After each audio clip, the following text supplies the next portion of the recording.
السلام عليكم ورحمة الله وبركاته. ازيكم عاملين ايه؟ وحشتوني جدا جدا.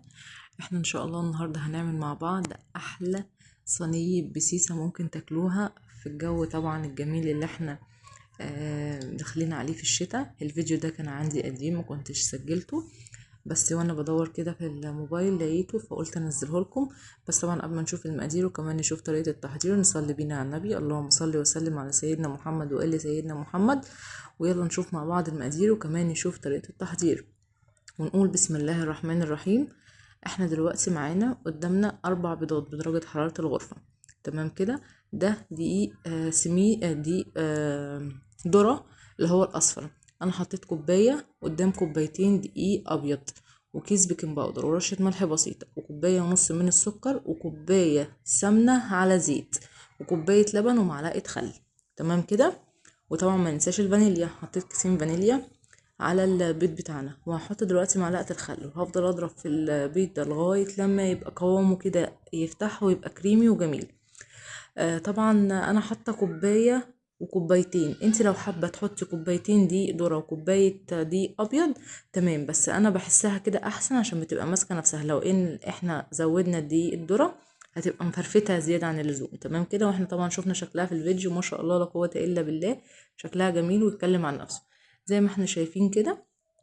القوام بتاعه بقى جميل جدا وابيض وفتح. انا هنزل بالكوبايه ونص من السكر اللي انا قلت لكم عليها، مش ناعم ولا حاجه، بس هو يعني ايه الحبايه بتاعته صغيره.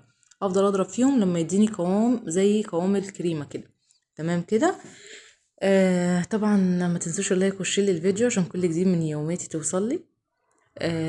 واهم حاجه دعواتكم وكومنتاتكم الجميله اللي بتساعدني. شايفين ما شاء الله لا قوه الا بالله، بقى عامل زي الكريمه.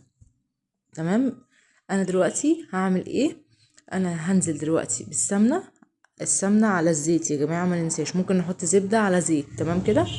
وكمان شويه كده بعد ما اضرب كده ضربتين هنزل بكوبايه اللبن.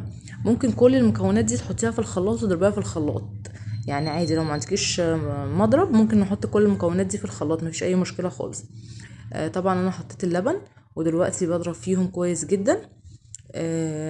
ودلوقتي بعد ما اخلص ضرب دقيقة كمان هجيب بقى المكونات الجافة بتاعتي قلبتها كلها مع بعض طبعا في بولة واسعة شوية، وهنزل عليها بال المكونات بتاعتي السايلة. تمام كده. هكون طبعا مشغلة الفرن قبليها وجايبة صينية ودهنها مادة دهنية سمنة او زيت اللي انت عايزاه.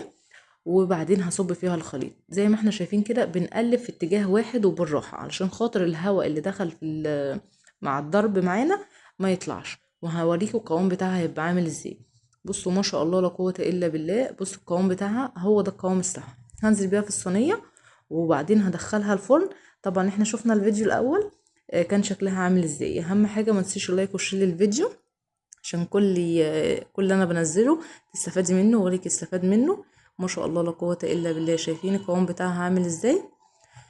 ودلوقتي انا هدخلها الفرن بتاعي. ومع السلامة في يوميات دودو جديدة. وان شاء الله هعمل لكم فيديوهات كتيرة جدا وحلوة جدا. انتوا تستاهلوا كل خير. مع السلامة في يوميات دودو جديدة. طبعا معلش ما تنسوش الفقاقيع ديت. نخبط الصينية كويس على الرخامة او بخلة كده زي ما انا بعمل ونطلع الفرقعات دي. مع السلامة.